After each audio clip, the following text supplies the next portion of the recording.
kasih. Makasih, Bu. Saya izin untuk off cam ya, karena sinyalnya agak kurang stabil. Dan saya izin untuk share screen. Apakah sudah terlihat? Halo? Proses, Bu. Belum, Bu. Sudah, sekarang sudah. Oh, sudah ya. Nah, selamat pagi Bapak Ibu peserta sekalian. Assalamualaikum warahmatullahi wabarakatuh. Kembali berjumpa ya. Ini hari terakhir Bapak Ibu mendapatkan pelatihan dari Badan POM. Nah, pagi ini saya bertugas untuk menyampaikan tentang bab sanitasi dan higiene. Nah, bab sanitasi dan higiene ini merupakan suatu aspek yang penting ya, di mana Bapak Ibu dari hari pertama sampai hari kedua selalu mendengar ya, baik itu di peralatan, fasilitas, di produksi, pengawasan mutu ya, tentang bagaimana. Udah ditulis belum, Pak Ren? Kenapa ya? Ada gangguan. Tuh, main sepeda sana. Ntar sekolah. Maaf, Bu, akan kami mute dulu peserta yang belum ini. Ya. Nah, di mana sanitasi dan hygiene ini selalu disebut-sebut ya. Nah, sekarang kita akan membahas ya, sebetulnya apa sih yang dikehendaki ya di dalam bab sanitasi dan higiene ini dalam kaitannya dengan kegiatan Bapak Ibu sekalian. Nah, ada 3 poin di sini. Nanti saya akan go through, ini adalah berdasarkan CPKB 2020. Nah, ada 2 perkah ya yang terlibat di sini. Yang pertama, Bapak Ibu sudah sangat mengenal, yaitu Perbadan POM 12 tahun 2019 yang berbicara tentang persyaratan cemaran ya di dalam kosmetika, bagaimana kita harus memenuhi ya ketentuan dari Perbadan POM ini. Kemudian ya pasti Perpom Badan POM 31 ya. Nah, kalau kita melihat di Perka Badan POM nomor 12 ini ya, ada 3 cemaran di dalam kosmetika yang dipersyaratkan. Yang pertama adalah cemaran mikroba, cemaran logam berat, dan cemaran kimia. Nah, ada persyaratannya ya Bapak Ibu. Untuk mikroba itu bukan hanya ALT dan AKK, tetapi juga bakteri patogen di sini ya, Pseudomonas aeruginosa, Staphylococcus, dan Candida albicans. Dari mana ya, kenapa bakteri patogen ini dipersyaratkan di sini ya harus negatif. Nanti kita akan masuk ke situ ya. Kemudian logam berat, Bapak Ibu sudah tahu ada 4 ya, tidak hanya kualitatif tetapi juga kuantitatif. Kemudian untuk cemaran kimia adalah dioksan yang khusus atau umumnya itu perlu diperhatikan untuk kosmetika dengan komposisi bahan tertentu. Nah, ini untuk cemaran mikroba Bapak Ibu. Ada 2 persyaratan ya yang berbeda. Yang pertama adalah untuk balita di bawah 3 tahun yang high risk ini ya, untuk kosmetik sekitar area mata dan membran mukosa. Dan yang kedua adalah yang di atas itu atau di luar area sekitar mata dan membran mukosa. Kalau Bapak Ibu perhatikan, maka persyaratannya yang untuk balita dan area sekitar mata dan membran mukosa itu separuh ya Bapak Ibu. Jadi kecil sekali, di mana kemarin juga disampaikan di fasilitas utilitas penunjang bagaimana kalau Bapak Ibu memproduksi ini harus menjaga ya kualitas daripada udara karena persyaratannya begitu rendah. Nah, kemudian untuk cemaran logam berat, tadi saya katakan tidak hanya kualitatif tapi kuantitatif ya. Kemudian cemaran kimia ini terutama adalah untuk kosmetika yang mengandung bahan baku yang dibuat melalui proses etoksilasi. Contohnya adalah SLS dan polietilen glikol, di mana ini banyak sekali digunakan ya di dalam sediaan cair, karena ini adalah wetting agent, emulgator ya, dia bisa berfungsi seperti itu. Nah, sekarang kita masuk ke sanitasi dan higiene. Sanitasi dan higiene. Intinya pelaksanaannya itu untuk apa? Kalau Bapak Ibu lihat di sini, menghindari terjadinya kontaminasi. Ya, kata kontaminasi ini nanti keluar berulang-ulang di dalam pembuatan produk kita. Kemudian apa cakupannya? Ya, mulai dari personil, kemudian bangunan dan fasilitas, peralatan dan perlengkapannya, bahan awal. Ya, bahan awalnya adalah bahan baku dan pengemas, kemudian produk serta wadah kemasan sekundernya, meliputi juga lingkungan, ya. Lingkungan berarti lingkungan di mana Bapak Ibu beroperasi dan semua sumber potensial, kemudian bahan sanitasi, bahan pembersih kalau kita menggunakan itu ya pada saat nanti melakukan pembersihan dan sanitasi. Kemudian tujuannya sanitasi dan higiene ini adalah menghilangkan ya semua sumber kontaminasi dan kontaminasi silang di semua area. Berarti di sini dikatakan di semua area, berarti kita harus melihat nih ya mulai dari area penerimaan ya dari proses kita. Ya, kemarin kan juga kita sudah mendapatkan hal itu ya, maka kita bisa melihat proses kita tuh dimulai dari mana. Kemudian disitulah kita akan melihat ada nggak potensi kontaminasi ataupun kontaminasi silang ya, yang mempunyai risiko terhadap atau pada mutu produk. Nah, kalau kita berbicara tentang higiene, higiene ini ruang lingkupnya adalah personel. Ya. Nah, di sini personel itu mempunyai kewajiban untuk mengamati peraturan mengenai kesehatan yang berkaitan dengan kesehatan kerja. Kalau Bapak Ibu mau mengetahui, ya ini Bapak Ibu nanti bisa download nih ya peraturan pemerintah nomor 88 tahun 2019 tentang kesehatan kerja. Inilah yang salah satu yang menjadi dasar ya kenapa di dalam GMP ya atau di kita adalah CPKB, CPOB, CPOTB ya higiene personel atau higiene perorangan ini masuk di situ ya. Kemudian juga higiene ini bagaimana memelihara dan melindungi kesehatan personel. Nah, dilindungi terhadap kesehatan akibat kerja ya. Jadi pertama kalau yang seperti ini inilah yang memperlihatkan bahwa personel yang bekerja di industri kita ya itu harus sehat. Nah, nanti ini akan berkaitan dengan poin-poin yang ada di higiene perorangan atau higiene personel. Kemudian pada waktu personel tadi bekerja ya pada proses pembuatan produk, kalau berbicara pembuatan berarti itu mencakup mulai dari pengolahan, pengemasan ya dan pengujian. Nah, itu juga ada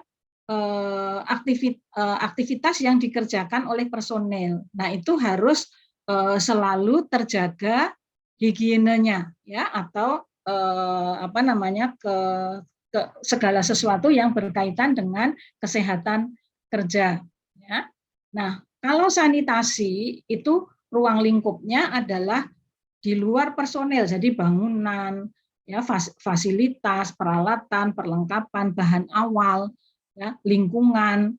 Nah, ini adalah merupakan suatu pengendalian ya dari higienis atau proses yang menuju kepada kebersihan ya dan kesehatan kerja tadi terhadap proses pembuatan produk. Ya, termasuk di sini adalah mengendalikan rancang bangunannya ya, bagaimana flow personel, bagaimana harus melengkung, tidak boleh lebar ya dan sebagainya. Kemudian peralatan dan perlengkapan yang kemarin juga sudah kita bicarakan ya, bagaimana memilih peralatan yang tidak berlekuk, yang mudah dibersihkan, ya kira-kira seperti itu ya, serta penanganan bahan. Nah, kalau kita tadi melihat bahwa sanitasi dan higiene itu selalu berkaitan dengan menghilangkan kontaminasi dan kontaminasi silang. Ya. Nah, jadi kita berbicara tentang kontaminan, ya, atau pengotor, ya, atau pencemar. Nah, jenis kontaminan itu ada yang tidak terukur, ya. Antara lain, ya, contohnya adalah partikel. Ya, di sini termasuk kontaminan yang tidak terukur. Nah, partikel ini misalnya debu. Dari mana ya bisa ada debu? Dari permukaan objek yang ada di kegiatan kita dan juga dari udara sekitar. Nanti kita akan melihat ya lebih jauh. Kemudian bisa juga dari komponen alat yang digunakan waktu kita produksi. Makanya di peralatan kemarin disampaikanlah hal-hal yang harus Bapak Ibu perhatikan. Ya, hindarkan kalau berproduksi untuk menggunakan alat yang bisa melepaskan partikel, ya, misalnya terbuat dari kayu. Kalau terbuat tidak bisa dihindarkan, maka harus dilapis dengan cat tertentu, ya. Kemudian juga alat pembersih. Ya. Kemarin disampaikan hati-hati memilih alat pembersih karena alat pembersih ini juga bisa andil, ya. Misalnya kita menggunakan vacuum cleaner, ya, vacuum cleaner meskipun ada penyaringnya, tetapi penyaring itu juga melepaskan ya debu. Jadi ini yang bisa menghasilkan partikel. Nah, Bapak Ibu sudah pernah mendengar atau sudah mengetahui bahwa partikel yang ada di udara itu adalah kendaraan atau vehicle untuk organisme, ya, mikroorganisme untuk bermigrasi, ya, untuk berpindah tempat. Jadi mikroba ini numpang, ya, di partikel udara. Nah, inilah yang menyebabkan muncul persyaratan tentang kelas kebersihan yang kemarin banyak ditanyakan, ya, karena di CPKB belum secara ansih, ya, secara nyata memberikan persyaratan tentang kelas kebersihan. Ya, jadi kelas kebersihan itu umumnya itu syaratnya adalah berdasarkan jumlah partikel di udara per satuan volume. Nah, disinilah Bapak Ibu jadi tahu kenapa ya yang dipersyaratkan kok jumlah partikel, karena partikel itu ternyata adalah tumpangan kendaraan ya bagi mikroba untuk dia berpindah tempat.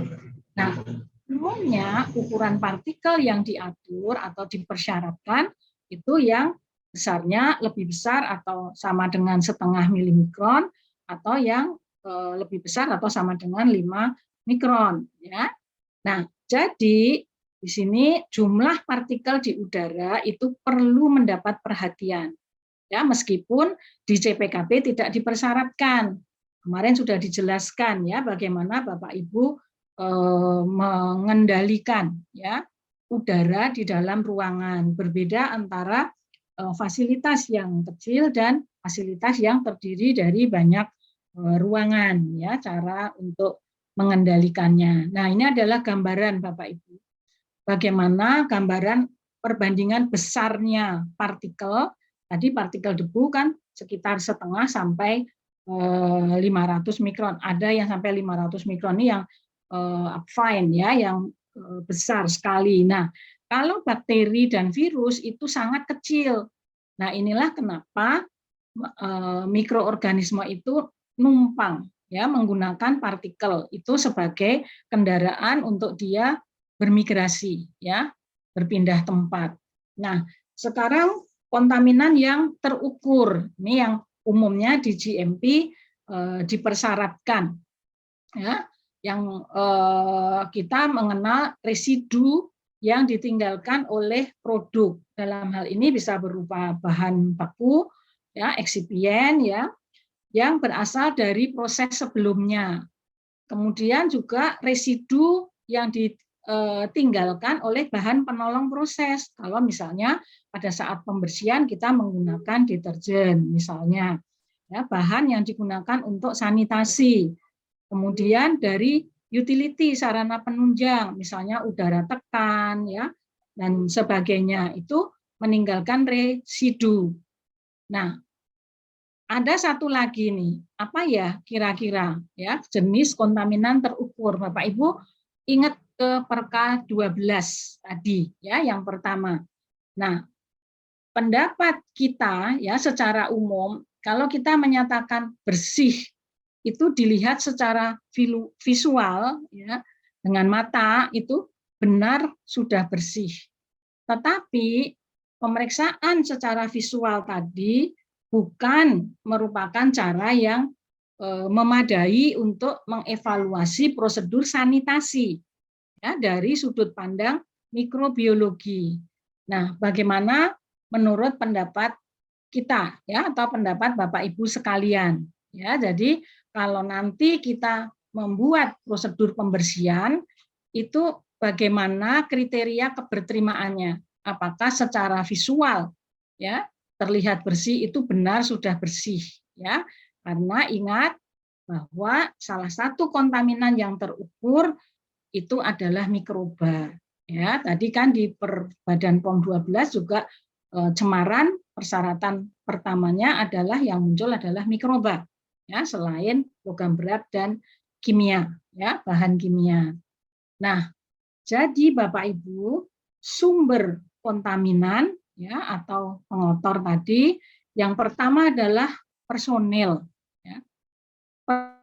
Personel itu melepaskan partikel dari pelepasan sel kulit. Jadi sel kulit kita itu ya ada yang mati dan tiap saat itu dia lepas. Nah, partikel ini tadi bisa membawa mikroba ya karena dia merupakan vehicle atau kendaraan. Yang kedua adalah fasilitas ya, yang kita miliki bisa berupa bangunannya, ya, peralatan dan perlengkapannya, ya, bahan baku. Ya, di sini kalau di kosmetik kan bahan aktif dan eksipien itu ya itu bahan baku ya, termasuk produk jadinya ya dan juga wadah atau kemasannya.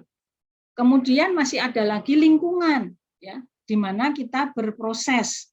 Jadi udara ya di sekitar kita. Kemudian utilitas penunjang kalau peralatan kita memerlukan fasilitas utilitas penunjang tadi, baik itu berupa udara tekan ya ataupun uap. Kemudian juga bahan penolong yang lain tadi, bahan pembersih ya, deterjen, kemudian bahan sanitasi ya. Nah, ini adalah tambahan pengetahuan bagi Bapak Ibu. Ya, personel, kenapa sih personel dikatakan sebagai sumber? Ya, selain dia melepaskan partikel, maka manusia itu ya, human itu merupakan tempat yang baik ya untuk beberapa jenis mikroba. Di sini ada bakteria, ya, archaea, fungi, virusis. Ini virus, ini jenis-jenis mikrobanya yang bisa ada di manusia. Nah, di mana dia ya mikroba-mikroba tadi? Ternyata di semua bagian Bapak Ibu, bisa di kulit ya, padahal tadi kulit itu dilepaskan sel matinya setiap saat. Kemudian konjungtiva ya yang di mata, vagina, ini selaput-selaput mukosa ya, mulut, saluran pencernaan dan sebagainya. Nah, manusia ya personel itu berarti merupakan pembawa ya kontaminan. Dia merupakan sumber kontaminasi ya. Karena seluruh area anatomisnya tadi ya, baik dari telinga, rambut, hidung, mulut, tangan, kuku, ya, baju yang dikenakan, sepatu, ya, dan seluruh permukaan kulit yang terbuka itu adalah sumbernya. Karena selain dia melepaskan partikel, ya, ternyata ini dari reference mengatakan bahwa manusia itu bisa menyebarkan 100.000 sampai 10 juta partikel loh, dengan ukuran lebih besar dari 0,3 mikron, padahal tadi virus itu 0,0 ya per menit ini ya pelepasannya. Nah, jadi dari sini Bapak Ibu bisa mengerti ya kenapa personel itu higiene personel itu harus dikendalikan ya dengan nanti kita akan lihat satu persatu ya apa yang harus penuhi atau harus kita persiapkan ya untuk personel dalam rangka mengendalikan ya sumber kontaminasi ini. Nah, sekarang kalau kita lihat airborne microbe ya yang ada di udara. Ini kebetulan sekarang kita sedang pandemi ya menuju ke endemi. Nah, di situ dikatakan bahwa virus itu merupakan airborne microbe. Ya, itu salah satu. Karena jenis mikroba yang lain ada bakteri, fungi, toksin. Ya, airborne toksin itu salah satunya adalah endotoksin. Ini berasal dari mana? Ya, dari dinding sel bakteri gram negatif. Jadi mikroba itu kalau mendapatkan nutrisi yang cukup, lingkungan yang memadai, maka dia akan berkembang biak, mengalami reproduksi. Nah, pada saat reproduksi, dia melepaskan dinding selnya. Nah, inilah yang disebut endotoksin. Nah, ini bisa menimbulkan alergi ya pada manusia. Ini adalah airborne microbe ya yang ada di udara. Nah, sekarang air. Kemarin air itu disebut nomor 1 ya di dalam produksi sebagai salah satu bahan baku ya dari kosmetik kalau Bapak Ibu membuat bentuk sediaan tertentu. Nah, di dalam air itu juga ternyata mikrobanya banyak ya. Bisa dari jenis Vibrio, Salmonella, Shigella ya dan selanjutnya. Nah, air yang terkontaminasi dengan feses manusia atau hewan itu bisa tercemar itu tadi ya. Nah, kalau air yang tercemar tadi masuk ke dalam sumber ya yang menjadi sumber air dari Bapak Ibu sekalian ya, air sumur misalnya ya. Nah, disinilah mulai Bapak Ibu bisa melihat bagaimana masuknya bakteri patogen ya. Kenapa di Badan POM 12 itu ada bakteri patogen yang dikendalikan. Nah, berasalnya adalah salah satunya adalah dari air. Nah, air yang digunakan untuk produksi di dalam kosmetik itu ada 2 ya, yang harus mempunyai spesifikasi yang minimal air minum itu, yaitu adalah air yang digunakan sebagai bahan baku ya menjadi bagian dari komposisi produk Bapak Ibu dan juga air yang digunakan sebagai pembilas akhir ya waktu pencucian alat. Kalau waktu Bapak Ibu mencuci silakan memakai air yang air dari keran dan sebagainya dari sumur ya, tetapi bilasan terakhirnya itu adalah menggunakan air minum. Ya, nah, nanti untuk produk tertentu Bapak Ibu perlu melakukan sanitasi. Nah, kalau sanitasi yang menggunakan bahan sanitasi setelah dibilas dengan air, ya, sebagai air yang sama dengan bahan baku tadi. Nah, di dalam air mikroorganisme itu bisa hidup dan bisa mati.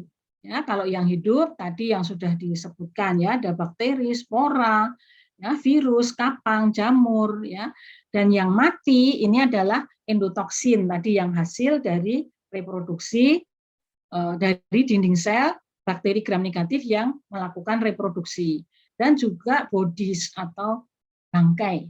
Ya. Jadi bakteri itu kan juga ada yang mati, ya, di dalam air itu ada yang hidup, ada yang mati. Nah, ini yang Bapak Ibu perlu ketahui. Makanya kemarin untuk melakukan sanitasi pipa distribusi, ya, itu Bapak Ibu perlu menggunakan air panas tertentu, ya, untuk membunuh mikroorganisme yang ada di situ. Nah, sebagai gambaran Bapak Ibu, ya, mikroorganisme ya di air atau apapun ya biokontaminasi yang ada di air itu ada yang melayang atau disebut planktonik.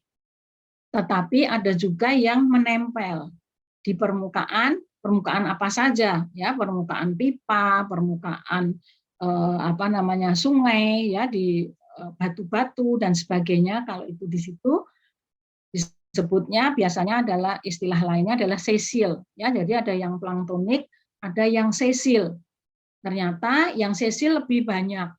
Jadi biokontaminasi atau mikroba tadi itu lebih banyak yang nempel ya dibandingkan dengan yang melayang-layang ya di air itu. Nah, pada saat kita sampling ya untuk pengujian itu hanya bisa mendeteksi yang planktonik, apalagi kalau di pipa distribusi. Ya, jadi hanya bisa menguji yang melayang. Nah, yang paling ditakutkan ya di air yang digunakan untuk produksi itu adalah yang disebut biofilm. Nah, apa itu biofilm? Ya, jadi pada saat mikroba tadi ya dalam bentuk sel itu dia melakukan reproduksi, maka ada campuran ya. Ada ekstraseluler yang berbentuk polisakarida yang dihasilkan tadi. Nah, itu bercampur dengan mikrobanya. Itulah yang disebut biofilm.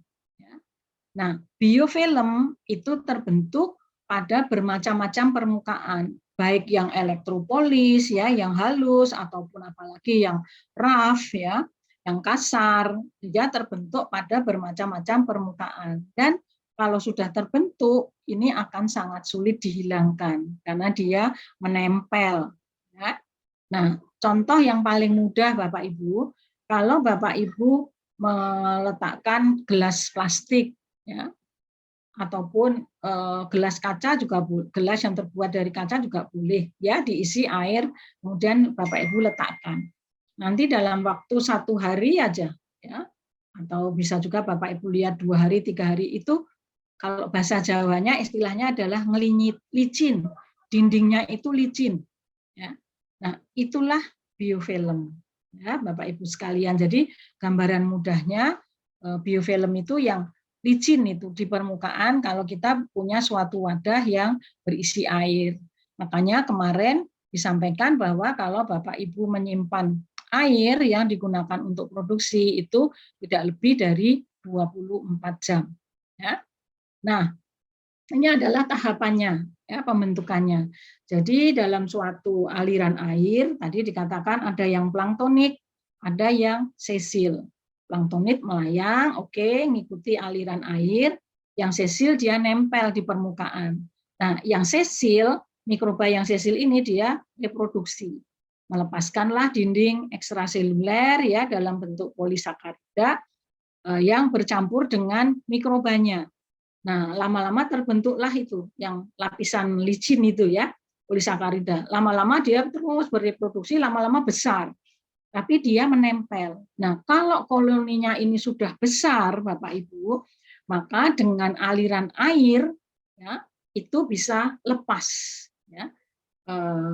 Koloni ini dia bisa lepas, tetapi yang sesil tetap ada, nanti dia berkembang lagi.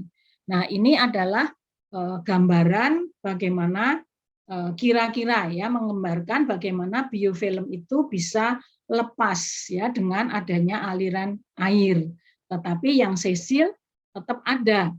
Ya. Nah, ini kira-kira yang perlu Bapak Ibu tahu sehingga sekarang menjadi paham ya kenapa air yang digunakan untuk produksi itu ya Bapak Ibu harus kendalikan ya bagaimana generationnya, bagaimana distribusinya ya supaya bisa memenuhi persyaratan yang Bapak Ibu tetapkan karena Bapak Ibu harus mencapai tadi ya perka 12 tadi. Nah, bagaimana menghindarkan terbentuknya biofilm? Yang pertama Bapak Ibu menjaga kualitas airnya ya. Jadi air feed waternya ini, air bakunya ini Bapak Ibu jaga bagaimana antara lain Ya, sumbernya jangan yang dekat sama septic tank ya dan sebagainya. Karena kan sumbernya biofilm ini kan mikroba tadi. Kemudian usahakan penyimpanannya panas ya. Kemarin dikatakan ya, kalau 60 belum mati ya, tapi mungkin 70 80 itu baru oke. Ya, kemudian menjaga alirannya turbulen ya, ada pusaran. Kemudian bagaimana mutu bahan yang digunakan ya. Kemarin kan sudah diperkenalkan stainless steel 304 itu tidak ada molybdenumnya sehingga dia mudah dibentuk tapi ketahanan terhadap korosinya kurang ya dibandingkan dengan yang 316 atau bahkan yang 316L. Ini sekarang Bapak Ibu sudah mulai nih nyambung-nyambungkan ya apa yang diperoleh dari materi sebelumnya ya dengan ini. Kemudian permukaannya licin, meskipun tadi dia terbentuk loh di semua permukaan, tapi ini mengurangi ya permukaan licin. Makanya kenapa kalau Bapak Ibu untuk yang ada di industri besar sudah mempunyai SPA, maka pipa distribusinya itu pun dipersyaratkan ya berapa ra ya 0,8 ra yang merupakan ukuran dari kelicinan dari permukaan pipa. Kemudian bagaimana Bapak Ibu memilih keran ya yang sanitary. Sanitary artinya mudah disanitasi, ya mudah dilepas dan disanitasi. Jadi ada sanitasi berkala. Nah, inilah yang membuat Bapak Ibu perlu attention ya, perhatian terhadap dua air tadi, jenis air untuk produksi tadi kan dua, yang sebagai bahan baku dan untuk bilas akhir. Ya, itu apa spesifikasi yang Bapak Ibu tetapkan. Kemudian bagaimana pengujiannya ya dan bagaimana penyimpanan ya atau handlingnya ya. Nah, air untuk produksi kalau di kosmetik dipersyaratkan memang minimal ya itu adalah air minum. Nah, ini adalah persyaratan ya dari pemerintah 492 PMK 492 tahun 2010. Nah, setelah kita tahu ya tentang kontaminan tadi. Nah, jadi Bapak Ibu, tujuan dari higiene dan sanitasi adalah mengeliminasi, menghilangkan semua sumber yang potensial, mempunyai potensi untuk pencemaran. Ya. Nah, termasuk di sini adalah cemaran mikroba yang berisiko terhadap mutu produk. Ya, dari mana? Dari seluruh area pembuatan, mulai dari penerimaan bahan, makanya kenapa harus ada foyer penerimaan di mana wadahnya dibersihkan dulu, kalau perlu disedot, ya kalau perlu dilap, ya dengan lap basah yang dibasahi sanitasi, bahan sanitasi baru ditempatkan di rak. Itu semua menggambarkan Bapak Ibu bagaimana program ya Bapak Ibu sekalian dalam rangka mengeliminasi semua sumber potensial cemaran. Nah, kemudian juga memberi perlindungan terhadap bahan atau produk ya dan mencegah dari apa? Dari kontaminasi ya. Kontaminasi dari mana? Dari lingkungan, dari personel ya, karena bahan tadi kan datang disimpan di gudang, kemudian ditimbang. Kemarin banyak sekali pertanyaan ya dari Bapak Ibu mengenai bagaimana ruang timbang, bagaimana ruang sampling. Ya, itu dalam rangka Bapak Ibu melindungi ya untuk mencegah kontaminasi terhadap bahan atau produk tadi dari lingkungan dan juga dari personel. Makanya personelnya diatur ya bagaimana APD-nya ya pakaiannya, uniformnya sesuai dengan tempat di mana dia bekerja dan juga mencegah atau memberi perlindungan dari kontaminasi silang. Kalau kontaminasi silang nih antar ya bahan yang satu dengan bahan yang lain, produk yang satu dengan produk yang lain. Nah, kemudian yang ketiga juga memberi perlindungan terhadap personel ya dalam hal ini si operator ya yang bekerja menjalankan kegiatannya itu. Jadi menjaga kesehatan dan keselamatan personel dari dampak bahan produk berbahaya yang sedang ditangani. Ya. Nah, inilah tujuan daripada higiene dan sanitasi. Nah, sekarang saya ingin menyampaikan ya supaya Bapak Ibu paham apa sih kadang-kadang kok disebut pencucian, kadang-kadang pembersihan, ya, kemudian sanitasi. Nah, secara mudah ya kalau pencucian itu adalah semua aktivitas yang dilakukan untuk menghilangkan kontaminan dari suatu permukaan atau permukaan suatu objek apapun itu ya, bisa alat, bisa permukaan alatnya, ya, meja, lantai, dinding dan sebagainya. Itu pencucian, menghilangkan kontaminan. Kalau pembersihan itu ada kriteria keberterimaannya. Jadi pencucian sampai apa? Sampai mencapai tingkat kebersihan yang ditetapkan. Jadi bersih, ya. Bukan hanya dicuci, kalau dicuci ya wis lah begitu aja. Tapi kalau bersih ya itu sampai mencapai tingkat kebersihan yang ditetapkan. Nah, kemudian kalau sanitasi itu setelah dibersihkan ya sampai mencapai tingkat kebersihan yang kita inginkan, kemudian dilakukanlah proses yang menghilangkan ya atau mengurangi mikroba sampai pada batas yang ditetapkan. Jadi sudah ada keberterimaan nih ya, sudah bisa. Kalau dengan sanitasi itu Bapak Ibu mau mencapai berapa sih ALT-nya ya atau total count-nya di situ, itu sanitasi. Jadi tadi setelah dibersihkan, dibilas dengan air ya dengan spek tertentu ya, kemudian baru dilakukan sanitasi. Ya, karena sanitasi ini adalah menghilangkan atau mengurangi mikroba sampai batas yang ditetapkan. Nah, ditetapkan sendiri oleh industri ya dengan mengingat persyaratan produk akhirnya yang ada di Badan POM 2009 nomor 12 tahun 2019. Nah, jadi Bapak Ibu, dengan penerapan sanitasi dan higiene ya itu Bapak Ibu harus membuat program ya, program sanitasi dan higiene yang menyeluruh ya dan terpadu ya, supaya sumber pencemaran potensial dari kontaminasi itu ya dihilangkan atau kontaminasi silang itu dihilangkan. Jadi Bapak Ibu tadi sudah tahu sumber pencemarnya kan, personel, fasilitas, kemudian lingkungan. Nah, itu dilihat satu persatu ya bagaimana yang ada di tempat Bapak Ibu sekarang, kalau yang baru membuat juga bagaimana mulai dari pengaturan personelnya, masuk harus sehat, ya bagaimana menjaga dia, kemudian juga rancang bangun ya baik itu bangunan, fasilitas maupun peralatan dan sebagainya. Nah, jadi Bapak Ibu, sanitasi dan higiene itu merupakan pertimbangan utama pada saat Bapak Ibu merancang bangunan ya, maupun memilih peralatan. Karena kemarin ya rancang bangun itu dimulai dari melihat lokasi loh. Ya. Nah, peralatan juga Bapak Ibu sudah tahu poin-poin yang harus diperhatikan. Ya, bagaimana melihat fungsi, melihat kapasitas, melihat spesifikasi ya dari mechanical, electrical, elektrik ya dan seterusnya. Kemudahan pembersihan. Nah, jadi sanitasi dan higiene ini perannya sangat penting ya dalam Bapak Ibu nanti menghasilkan produk dengan mutu yang tinggi yang memenuhi persyaratan. Ya.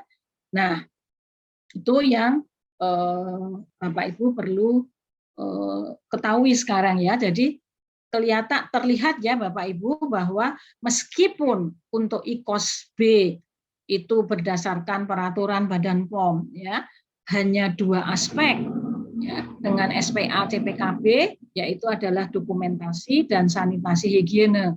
Tapi Bapak Ibu bisa melihat bagaimana di sanitasi dan higiene itu ternyata juga kita harus melihat personil, juga harus melihat bangunan dan fasilitas, bagaimana dengan peralatan, bagaimana dengan pemilihan bahan ya dan penanganannya, bagaimana dengan pengendalian higienis di prosesnya. Ya, juga memperhatikan lingkungannya, bagaimana kita mengendalikan udara ya karena ada airborne, microbe dan sebagainya. Nah, Inilah yang perlu Bapak Ibu ketahui. Jadi Badan POM itu sudah sangat sangat bagus ya memilih dua aspek itu. Tapi ternyata kalau itu dibedah, ya Bapak Ibu tidak cukup hanya mengetahui dua aspek itu saja, ya karena ternyata didokumentasi lebih-lebih ya. Di sanitasi hygiene ini membuka pandangan kita bahwa kita juga harus melihat aspek-aspek yang lain. Ya. Nah, kemudian masuklah ke personal hygiene. Nah, di sini mengatur nih tentang higiene perorangan ya. Yang pertama pasti personel itu harus dalam keadaan sehat pada saat dia berkegiatan. Nah, berarti bukan hanya pada saat masuk ya dia sehat, tapi harus ada pemeriksaan kesehatan berkala ya. Kemarin sudah ada yang bertanya kalau masa Covid begini bisa dapat waiver enggak sih? Ya kan mereka WFH dan sebagainya. Nah, itu nanti supaya lebih memberikan dasar ya Bapak Ibu bisa membaca PP nomor 88 tahun 2019 ya bagaimana yang diperhatikan untuk kesehatan kerja bagi karyawan ya pemberi kerja harus bagaimana, lingkungannya harus bagaimana dan sebagainya. Sehingga Bapak Ibu bisa lebih precise ya untuk menetapkan berkalanya tadi, periodisasi dan parameter apa nih yang akan diperiksa. Kemudian semua personel itu harus menerapkan higiene perorangan atau pola hidup bersih.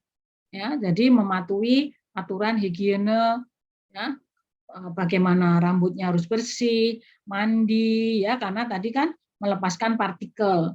Kemudian higiene perorangan kalau di tempat kerja antara lain harus mencuci tangan. Ini alhamdulillah nih kita sekarang sudah sangat biasa ya mencuci tangan kapan? Ya sebelum masuk ke area produksi, setelah dari toilet ya, dari kamar mandi, kemudian setelah makan. Nah, berarti kalau ini yang diminta, berarti Bapak Ibu harus menyediakan ya sarana dan prasarananya. Kemudian APD tadi ya Bapak Ibu kan sudah tahu nih ya, ternyata personel itu melepaskan partikel ya, lebih-lebih pada saat dia dalam kondisi berpeluh. Nah, itulah kenapa kenyamanan lingkungan tempat kerja itu perlu ya suhunya. Kalau bekerja panas ya dia berpeluh, dia bergerak-gerak lebih banyak lagi nih partikel yang dilepaskan ya. Kemudian kalau ada personel yang sakit, kemarin juga ada pertanyaan ya punya luka terbuka ya, kalau penyakit kulit juga begitu karena tidak berpenyakit pun dia melepaskan partikel apalagi ada penyakitnya ya di kulit. Nah, jadi itu harus dikendalikan ya. Tidak diperbolehkan menangani yang berkaitan dengan bahan baku ya, bahan pengemas, bahan dalam proses dan produk jadi. Kalau bisa cuti ya dia cuti sakit ya dia nggak usah masuk atau kalau secara fisik sehat karena itu berarti dipindahkan ya. Nah, ini yang perlu Bapak Ibu atur lah ya sesuai dengan kondisi Bapak Ibu sekalian. Kemudian personel itu juga didorong ya supaya dengan pelatihan dia jadi tahu nih ya tentang higiene tadi. Nah, sehingga dia didorong kalau dia melihat sesuatu ya apakah itu kondisi dari sarananya ya misalnya lihat lantai yang terkelupas ya atau wastafel yang bocor ya dari peralatan ataupun personel lain yang lihat oh itu kok sakit kulit ya oh itu sakit mata itu dia didorong untuk lapor ya. Nah, ini hasil dari pelatihan. Kemudian juga ada ketentuan yang mereka harus patuh, harus mematuhi ya, hindarkan kalau kontak langsung dengan produk ya itu kalau toh harus maka gunakan sarung tangan ya. Jadi sesuailah supaya tidak ada yang terbuka pada saat kontak langsung dengan bahan ataupun produk.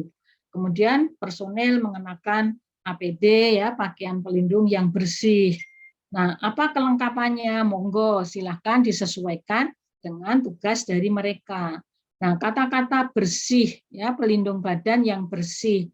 Ini berarti Bapak Ibu harus membuat peraturan di situ, apakah setiap hari ya mereka harus berganti, jadi pakaian kerja setiap hari dikotorkan ya untuk dicuci, atau mungkin ya 2 hari sekali, 3 hari sekali, silahkan. Tapi ada analisis risiko di situ yang bisa menjadi dasar justifikasi ya kenapa seperti itu. Kemudian ya meskipun bekerja di kosmetik ya, tapi pada saat bekerja di ruang produksi itu dilepas dulu ya, jangan pakai bulu mata palsu atau pakai foundation bedak momblok-momblok gitu ya, berlebihan ya, pakai perhiasan, karena itu semua risk terhadap apa namanya mikroba tadi ya, karena adanya pelepasan partikel. Ada contoh pakaian kerja ya, ini silahkan saja ya modelnya mau seperti apa, banyak juga kok yang cantik-cantik ya, bisa lihat di, kalau saya dulu bilangnya apa ya, mode blood nenek-nenek sekali ya, kalau sekarang Bapak Ibu bisa melihat di banyaklah ya contoh pakaian kerja untuk pabrik. Kemudian yang selanjutnya ada yang tidak diperbolehkan, merokok, makan, minum, chewing ya, mengunyah-unyah, menyimpan makanan, minuman, rokok dan lain-lain ya yang bisa mengakibatkan kontaminasi, itu tidak boleh ya di area produksi, laboratorium, gudang ya, atau silakan Bapak Ibu mendefine ya, selain area produksi, laboratorium, gudang, ada nggak area lain yang dapat memengaruhi mutu produk. Kemudian ada restriction ya, jadi yang bisa masuk ke area produksi itu apa namanya berlaku siapa saja, semua personel ya, meskipun dia posisinya tinggi ya, atau mungkin badan POM gitu ya, maka dia tetap harus mengikuti peraturan perusahaan ya, tidak boleh terus Izin Bu Sulis, ya. waktunya tersedia 10 menit lagi ya Bu untuk paparannya. Oh iya iya. Ya, Nah, ini ada contoh-contohnya. Mungkin perlu ditambah ya, Mbak. Ini ada contoh-contohnya ya, Bapak Ibu bisa melihat di situ. Kemudian bagaimana treatment terhadap pakaian kerja, lap-lap pembersih yang kotor. Ini wadahnya harus tertutup ya sampai dia dicuci. Kemudian untuk bangunan tadi harus disediakan prasarana yang sesuai ya, di mana di tempat-tempat yang dikatakan tadi harus cuci tangan setelah mau masuk produksi, keluar dari toilet ya, setelah makan. Kemudian ada sarana yang lain yang perlu diperhatikan adalah loker atau ruang ganti ya, itu seperti apa. Kemudian kantin ya, dan harus selalu dijaga kebersihannya. Sampah itu harus tertutup sama dengan pakaian kotor tadi. Kemudian pembersihan ya untuk lantai, minimal kalau lantai ya setelah selesai bekerja ya, dan jangan lupa dokumentasi serta siapa personel yang melakukannya. Kemudian bagaimana dengan langit-langit dan dinding ya, kalau ini kan tidak perlu setiap hari ya, tapi Bapak Ibu bisa tetapkan apakah setiap pekan ya, setiap akhir minggu dan sebagainya, silahkan ya, tapi ini dibuat program. Nah, kemudian untuk gudang ya itu harus menyediakan area yang untuk menyimpan bahan ataupun produk jadi yang kering, bersih dan neat ya, tertata rapi. Kemarin sudah diberi contoh nih sama Bu Tita ya, dilengkapi dengan palet atau rak ya. Kalau seperti ini ya nangislah ya kita, ini seperti ini ya. Kalau toh tidak racking yang untuk industri besar ya bisa saja ya dengan rak seperti ini, tapi tidak terletak di lantai dan tertata dengan baik. Kemudian untuk sanitasi bangunan dan fasilitas ya pasti harus punya program Bapak Ibu ya, setiap hari apa yang dilakukan. Kemudian setiap akhir minggu apa yang dilakukan. Nah, program berarti juga dilengkapi dengan prosedur ya, bagaimana menjalankannya.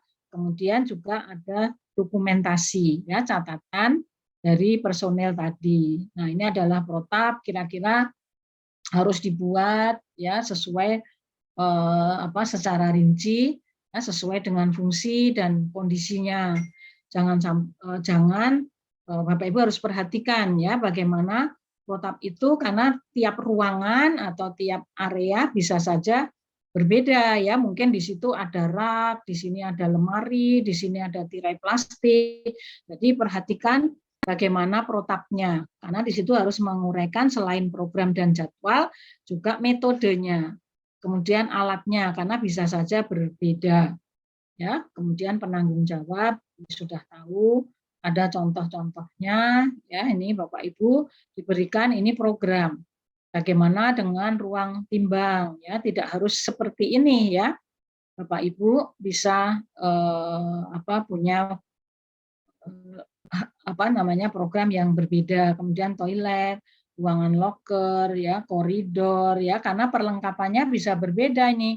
Ya, di sini ada meja, kursi, meja aja desainnya bisa berbeda. Itu yang menyebabkan di program itu tidak menjelaskan how to-nya, tetapi nanti di prosedur itu menjelaskan. Nah, ini yang sering kali pada saat saya ikut audit itu programnya itu berlaku general, prosedurnya itu berlaku general, padahal furniturnya, fixture-nya bisa berbeda-beda. Nah, ini adalah protap ya, pembersihan yang saya maksudkan tadi. Hati-hati ya, jangan di copy paste saja, tapi yang perlu diperhatikan di sini adalah di situ mencantumkan bahan pembersih ya, bahan pembersih namanya apa yang Bapak Ibu gunakan, digunakan seperti apa ya. Mungkin nanti ada IK ya, kalau bahan pembersih itu harus disiapkan ya. Begitu juga bahan untuk sanitasi ya, desinfektan yang digunakan. Kemudian pest control ya, kalau Bapak Ibu ada pest control maka perhatikan ya penyimpanannya, bahan-bahannya itu jangan sampai menyebabkan kontaminasi justru terhadap bahan awal dan produk antara maupun ruahan serta produk jadi. Nah, yang terakhir adalah sanitasi peralatan. Kemarin kita membahas sedikit ya di peralatan bahwa Bapak Ibu harus memilih peralatan yang mudah dibersihkan. Ya, mudah bongkar pasang, kalau harus dia bongkar pasang, tidak berlekuk-lekuk. Nah, ini karena bagaimana alat itu harus dijaga dalam kondisi bersih, ya, kering dan terlindung dari kontaminasi pada saat disimpan.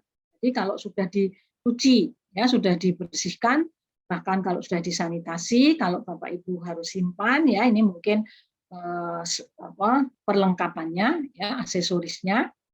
Nah, prosedur tetap pembersihan dan sanitasi itu harus dibuat. Dan kalau sudah dibuat, dilatihkan, kemudian ini dilaksanakan dan dicatat. Nah, prosedur tadi ya, pembersihan tadi itu harus menjamin bahwa tidak ada sisa, tadi Bapak Ibu ingat, kontaminan yang terukur ya, dari sisa bahan pembersih, bukan hanya sisa bahan dari produk sebelumnya ya, tapi kalau Bapak Ibu menggunakan deterjen juga harus terbebas dari situ. Bersih juga dari bahan sanitasi ya, dilakukan pada saat setiap pergantian produk atau setiap selesai proses produksi. Yang dianjurkan itu adalah dengan cara basah atau cara vakum. Karena kalau disemprot pakai udara bertekanan ya, atau Bapak Ibu menggunakan sikat, apalagi kalau kontaminannya berupa serbuk ya, dia malah nyebar ya, jadi berpindah, tidak menghilangkan tapi berpindah. Nah, kalau tetap Bapak Ibu harus menggunakan itu, maka pikirkanlah ya bagaimana caranya supaya tidak justru menyebar ke tempat yang lain. Nah, untuk peralatan ya di ruang cuci, kalau Bapak Ibu sudah masuk ya, alat yang kotor kemudian keluar, alat yang bersih ya, dan alat yang bersih tadi disimpan dengan baik ya. Jika memungkinkan ya, jalur alat kotor dan jalur alat bersih yang keluar itu dibedakan. Ini untuk menghindarkan kesalahan ya, jangan sampai nanti kan biasanya tidak langsung dicuci ya, bisa malah juga menimbulkan kontaminasi yang sudah bersih menjadi kotor lagi. Nah, ini adalah contoh-contoh yang tidak baik ya Bapak Ibu, ruang untuk mencuci tapi malah seperti ini. Nah, dikehendakinya ya seperti inilah, sederhana tetapi neat dan bersih ya. Kemudian untuk menyimpan alat pembersih, ya, janitor, itu Bapak Ibu juga bisa menyediakan secara sederhana. Ya, kalau di obat diminta supaya mopnya itu disimpan setelah dicuci bersih, pada saat penyimpanan direndam ya dalam larutan disinfektan.